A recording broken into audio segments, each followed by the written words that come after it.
జయచంద్రారెడ్డి గారు తంబలపల్లి ఎమ్మెల్యేగా పోటీ చేశారు. సో ఈరోజు తెలివిగా మీరు ఈయన వైఎస్ఆర్సీపీ కోవట్ అని చెప్పి సస్పెండ్ చేసి చేతులు దులుపుకోవాలని చూస్తున్నారు. ప్రజలు గమనిస్తున్నారండి. ఈ జయచంద్రారెడ్డికి మీరు బీఫామ్ ఇచ్చేటప్పుడు పక్కనే జనార్దన్ రావు A1 మొలకల చెరువులో ఇబ్రహీంపట్నంలో ఫ్యాక్టరీలున్న ఈ జనార్దన్ రావు గారు కూడా పక్క నుండి తీసిచ్చారు. అండ్ ఈరోజు సౌత్ ఆఫ్రికాలో ఏదో వైఎస్ఆర్సీపీ వాళ్ళతో వీళ్ళు బిజినెస్ చేస్తున్నారని మీరు చెప్పడం ప్రజలకి బుర్ర లేదనుకొని మీరు అనుకుంటున్నారేమో కానీ మీకు బుర్ర లేదు అనేది ప్రజలు గమనించాల్సిన విషయం. ఎందుకంటే ఎమ్మెల్యేగా కంటెస్ట్ చేసిన వ్యక్తి తన అఫిడవిట్ లో వెస్ట్ ఆఫ్రికాలో తాను బిజినెస్లు ఎలా చేస్తున్నానో క్లియర్ కట్ గా తన అఫిడవిట్ లో మీకు ఇవ్వటం జరిగింది. సో అఫిడవిట్ లో అబద్ధం చెప్పరు కదా. ఎన్నికల ముందు మీరు ఎలా సీట్ ఇచ్చారు, ఆయన కంటెస్ట్ చేసే ముందు అఫిడవిట్ లో ఏం పెట్టాడో మీరు చూసే ఇచ్చుంటారు. ఎందుకంటే నిజంగా మీకు మంచోళ్ళకే ఇవ్వాలి అనుకుంటే గతంలో ఎమ్మెల్యేగా చేశారు 2014లో, 2019లో ఓడిపోయిన శంకర్ యాదవ్కి సీట్ ఇవ్వకుండా ఇతనికి ఇవ్వాల్సిన అవసరం ఏమొచ్చింది? ఈరోజు లిక్కర్ స్కామ్ బయటపడ్డ తర్వాత ఇతను వైఎస్ఆర్సీపీ కోవట్టు అని సస్పెండ్ చేసి ఈరోజు మీరు నాటకాలు ఆడటం ఎంతవరకు కరెక్టు? ఎందుకంటే సౌత్ ఆఫ్రికాలో బిజినెస్ చేస్తే ఈరోజు మొలకల చెరువు సౌత్ ఆఫ్రికాలో ఉందా, ఆంధ్రప్రదేశ్లో ఉందా? ఇబ్రహీంపట్నం సౌత్ ఆఫ్రికాలో ఉందా, ఆంధ్రప్రదేశ్లో ఉందా? సో నువ్వు ముఖ్యమంత్రిగా ఉన్న రాష్ట్రంలో, నీ కొడుకు రెడ్ బుక్ రాజ్యాంగం చేస్తున్న ఆంధ్రప్రదేశ్ రాష్ట్రంలో విచ్చలవిడిగా ఫ్యాక్టరీని నెలకొల్పి మద్యం బాటిల్ని కల్తీ చేసి ఏ విధంగా వాళ్ళ డ్రైవర్లే ప్రతి మద్యం షాపుకి, బార్లకి, బెల్ట్ షాపులకి వేస్తూ అరెస్ట్ అయ్యారో నిన్న మొన్న మనం అందరం గమనించాం, ప్రజలు గమనించారు. సో మరి వైఎస్ఆర్సీపీ కోవట్ అయితే ఎందుకు మీరు ఇచ్చారు సీటు? సో డైవర్షన్ పాలిటిక్స్ చేస్తున్న మీకు నేను సూటిగా చెప్తున్నా, నిజంగా వైఎస్ఆర్సీపీ కోవట్ అనుకుంటే వైఎస్ఆర్సీపీ నుంచి వచ్చిన నెల్లూరుకి చెందిన వేమిరెడ్డి గారిని, ప్రశాంతి రెడ్డి గారిని, కోటంరెడ్డి గారిని, అలాగే తిరుపతి ఎమ్మెల్యేగా ఉన్న శ్రీనివాసులు గారిని, అలాగే గుంటూరు జిల్లాలో ఉన్న లావు కృష్ణ గారిని, అలాగే గొలుసు పార్థసారథి గారిని, సుభాష్ గారిని, వీళ్ళందరినీ ఎందుకు సస్పెండ్ చేయలేదు? దాంట్లో కొంతమందికి ఎందుకు మంత్రి పదవులు ఇచ్చారు? అంటే తప్పుడు పనులు చేసి దొరికిపోతే వాళ్ళు వైఎస్ఆర్సీపీ వాళ్ళని చెప్పటం, వైఎస్ఆర్సీపీ కోవట్లు అని చెప్పి తప్పించుకోవాలన్న ప్రయత్నం చేయటం, లేదంటే వాళ్ళు దొంగలు దొరల్లాగా వేల కోట్లు సంపాదించుకుంటూ మీకు ఇవ్వాల్సిన ముడుపులు ఇచ్చేస్తూ ఉంటారు. సో మీరు పట్టించుకోరు. ఎందుకు ఇది నేను చెప్తున్నాను ఇంత గంటాపదంగా అంటే, ఈ లిక్కర్కి మూలం సురేంద్ర నాయుడు. ఈ సురేంద్ర నాయుడు అనేవాడు లోకేష్ గారికి మీకు ఎంత సన్నిహితులో ఒకసారి అందరూ కూడా రాష్ట్ర ప్రజలు గమనించాలి. ఈ సురేంద్ర నాయుడు అనే అతను తెలుగుదేశం పార్టీ అవునా కాదా? ఈయన చంద్రబాబు నాయుడుకి లోకేష్కి కావాల్సిన వ్యక్తా కాదా? మరి ఈయన ద్వారా మద్యం ఏ విధంగా దొరికింది? తంబలపల్లిలో 17,000 లీటర్లు, ఇబ్రహీంపట్నంలో 3,000 లీటర్లు ఎలా దొరికిందో మీరు చెప్పాలి. ఎందుకు మీకు ఈయన క్లోజ్ అని నేను ఇంత గంటాపదంగా చెప్తున్నానంటే, ఈ కట్టా సురేంద్ర అనే వ్యక్తి 2006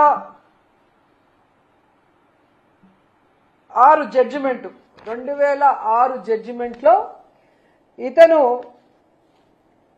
ఒక వ్యక్తిని పొడిచి చంపేశాడు అని ఇతనికి లైఫ్ ఇంప్రిజన్మెంట్ ఇచ్చారు. ఇదో చూడండి. The trial court after considering the oral and documentary evidence convicted A1 for the offence punishable under section 302 of IPC and sentenced him to undergo imprisonment of life. So trial court ఇచ్చిన దాన్ని మళ్ళీ ఈయన హైకోర్టుకి వెళ్ళాడు. హైకోర్టుకి వెళ్తే నువ్వు చేసింది కరెక్టే కదా, చంపింది నిజమే కదా, సో నీకు ట్రయల్ కోర్టు లైఫ్ ఇంప్రిజ్మెంట్ వేసింది కరెక్టే కదా, అదే మేము కూడా వేస్తున్నామని ఈయనకి లైఫ్ ఇంప్రిజ్మెంట్ ఇచ్చారు. జీవిత ఖైదు వేసిన వ్యక్తి బయట ఫ్యాక్టరీలు నడుపుతూ ఎలా ఈ కల్తీ మద్యాన్ని అమ్ముతున్నాడు? ఈ విషయం ప్రజలు గమనించాలి. ఎందుకంటే చంద్రబాబు నాయుడు 2014లో అధికారంలోకి వచ్చాక తాను అధికారంలో ఉన్న ఈ 2014 నుంచి 19 మధ్యలో ఆయనకి క్షమాభిక్ష పెట్టించి లోపల నుంచి బయటికి వచ్చేలాగా చేశాడు.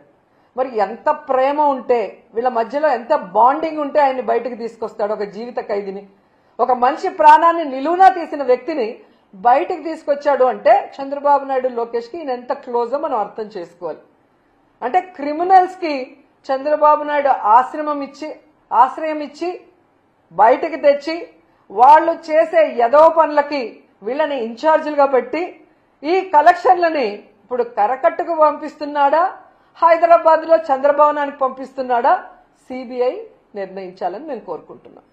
ఎందుకంటే ఒక రాష్ట్రంలో కల్తీ మద్యం ఫ్యాక్టరీలను నెలకొల్పి విచ్చలవిడిగా కల్తీ మద్యాన్ని రైట్ ట్రయల్ గా అమ్మిస్తూ ప్రజల ప్రాణాలు తీస్తుంటే ఈరోజు చంద్రబాబు నాయుడు ప్రభుత్వానికి సంబంధించిన ఒక కమిటీ వేస్తే అది ఖచ్చితంగా చంద్రబాబు రాసిచ్చిన స్క్రిప్టే వాళ్ళు చదువుతారు. దానివల్ల ఎటువంటి ఉపయోగం ఉండదని గతంలో చంద్రబాబు నాయుడు అధికారంలో ఉన్నప్పుడు నారాయణ స్కూల్స్ లో జరిగిన మర్డర్స్ లో గాని, ఇలాంటి అనేక విషయాల్లో, మన గోదావరి పుష్కరాల్లో గాని, అలాగే తిరుమల తొక్కిసలాట విషయంలో గాని, ఇలా అన్నిట్లో ఒక తూతూ మంత్రంగా ఒక కమిటీని వేసి చేతులు దులుపుకుంటారు. ఇది మేము ఒప్పుకోం. ఇది ఎంతో మంది ప్రజల ప్రాణాలు సంబంధించింది, పోయాయి చాలా మంది ప్రాణాలు, చాలా మంది మహిళల మాన ప్రాణాలు పోయినాయి, వాళ్ళ పసుపు కుంకుమలు పోయినాయి, వాళ్ళ తాలిబొట్లు తెగిపోతున్నాయి. కాబట్టి మేము మోడీ గారికి చేతులెత్తి రిక్వెస్ట్ చేస్తున్నాం, సిబిఐ ఎంక్వైరీ వేయండి, దీంట్లో తప్పు చేసిన వాళ్ళు ఎంత పెద్దవాళ్ళైనా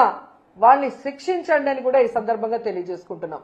ఎందుకంటే ఇంత దౌర్భాగ్యపు పని చేసి ఆడవాళ్ల మాన ప్రాణాలు పసుపు కుంకుమలను పణంగా పెట్టి ఈరోజు తమ ముడుపుల కోసం ఈ కల్తీ మద్యాన్ని ప్రవహింపచేస్తున్న చంద్రబాబు నాయుడు, లోకేష్ అండ్ మినిస్టర్ కొల్లు రవీంద్ర గారు.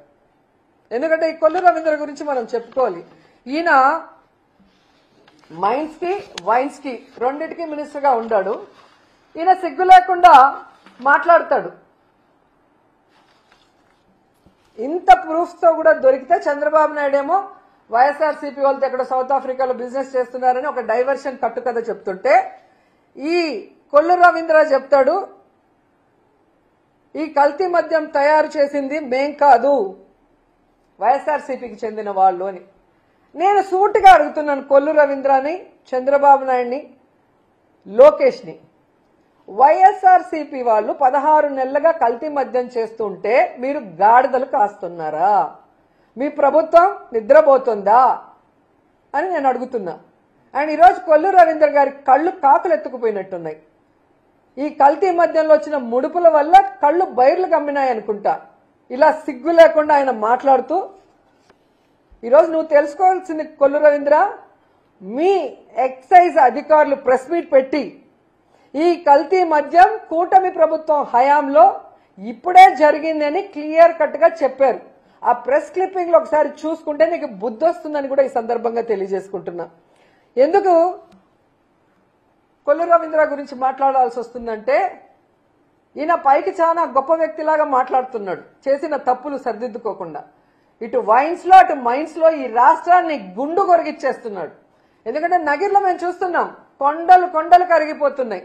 ఈడొక దొంగ ఉన్నాడు ఎమ్మెల్యేగా, కొల్లు రవీంద్ర అండతో ఇక్కడ వీడు కాన్స్టిట్యున్సీకి రాడు, ప్రజలకి పని చేయడు, ప్రజలకి వెల్ఫేర్ ఇవ్వాలన్న ఆలోచన లేదు. ముఖ్యంగా ఇక్కడున్న పవర్ లూమ్ వాళ్ళకి 500 యూనిట్స్ ఫ్రీ కరెంట్ ఇస్తామని చంద్రబాబు నాయుడు వీడు వాగ్దానం చేసి ఎగ్గొట్టింది కాకుండా, సిగ్గు లేకుండా పవిత్రమైన అసెంబ్లీలో ఫ్రీ కరెంట్ ఇచ్చినందుకు థ్యాంక్స్ అని చెప్పి అసెంబ్లీని కూడా ఏమార్చిన పెద్ద దొంగ ఇక్కడున్న నగిరి ఎమ్మెల్యే భానుప్రకాష్. సో ఈ కొండలన్నీ కరిగించి ప్రజలు ఈరోజు నోరు కొట్టుకుంటున్నారు, ఇలాంటి వాడిక మేము ఓటేశామని. ఇలా ప్రతి నియోజకవర్గంలో మట్టి దోచుకోవడం, కొండల్ని గొరిగేయటం, కల్తీ మద్యాన్ని బెల్ట్ షాపుల ద్వారా విచ్చలవిడిగా అమ్మించి ప్రజల ఆరోగ్యంతో, మహిళల మాన ప్రాణాలతో, పసుపు కుంకుమలతో చెలగాటమాడుతున్నందువల్ల ఇతని మీద ఖచ్చితంగా కేసు పెట్టాలి, ఇతన్ని మంత్రిగా సస్పెండ్ చేయాలని కూడా డిమాండ్ చేస్తూ, ఇతనితో పాటు ప్రిన్సిపల్ సెక్రటరీ ముఖేష్ కుమార్ మీనా పైన కూడా ఎంక్వైరీ చేయాలి అనేసి కోరుకుంటున్నాం. ఎందుకంటే ఈయన ఈ మీనా హయాంలోనే ఎన్నికల ఈవీఎంలను ఎలా కల్తీ చేశాడు, ఆ రోజు ఎన్నికల ఈవీఎంలను కల్తీ చేయడమే కాకుండా ఈరోజు మీరు చూస్తే ఈ కల్తీ మద్యం ద్వారా ఎంతమంది మహిళల జీవితాలు నాశనం చేశాడో దానికి ముఖేష్ కుమార్ మీనా కూడా కారణం. కాబట్టి వీళ్ళందరి మీద సిబిఐ విచారణ వేసి వీళ్ళందరినీ కూడా పనిష్ చేయాలి. ఈ రాష్ట్రంలో కల్తీ మద్యాన్ని, గంజాయిని, డ్రగ్స్ ని అరికట్టాలి అని చెప్పి మేము మోడీ గారిని చేతులెత్తి నమస్కరించి వేడుకుంటున్నాం. ఎందుకంటే ఇది ఆడవాళ్ల జీవితాలకు సంబంధించిన విషయం, ఇది ఆడవాళ్ల పసుపు కుంకుమలకు సంబంధించిన విషయం, ఇది ఆడవాళ్ల తాలిబొట్లకు సంబంధించిన విషయం, ఇది ఆడవాళ్ల మాన ప్రాణాలకు సంబంధించిన విషయం. మోడీ గారు ఖచ్చితంగా మీరు మంచి నిర్ణయం తీసుకొని సిబిఐ ఎంక్వైరీ వేయిస్తారు, ఆడవాళ్ళని కాపాడతారు, ఆడవాళ్లకి అండగా నిలబడతారని చెప్పి మనస్ఫూర్తిగా నేను కోరుకుంటున్నాను. అండ్ ఈరోజు ఈ రాష్ట్రంలో ఉన్న మహిళలందరికీ కూడా నేను విన్నవించుకుంటున్నాను, మీ భర్తల ప్రాణాలు, మీ అన్నదమ్ముల ప్రాణాలు, మీ కొడుకుల ప్రాణాలు కాపాడుకోవాల్సిన బాధ్యత మీ మీద ఉంది. మీకోసం వైఎస్ఆర్ కాంగ్రెస్ పార్టీ మొత్తం మీకు అండగా నిలబడుతుంది.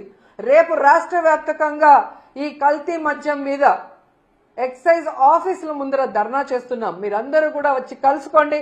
ఈ ప్రభుత్వం మెడలు వంచి ఈ కల్తీ మద్యాన్ని ఆపుదాం, ఈ బెల్ట్ షాపుల్ని రిమూవ్ చేసేంత వరకు పోరాడుదాం, సిబిఐ ఎంక్వైరీ ఎన్డీఏ ప్రభుత్వం వేసే వరకు పోరాడుదాం.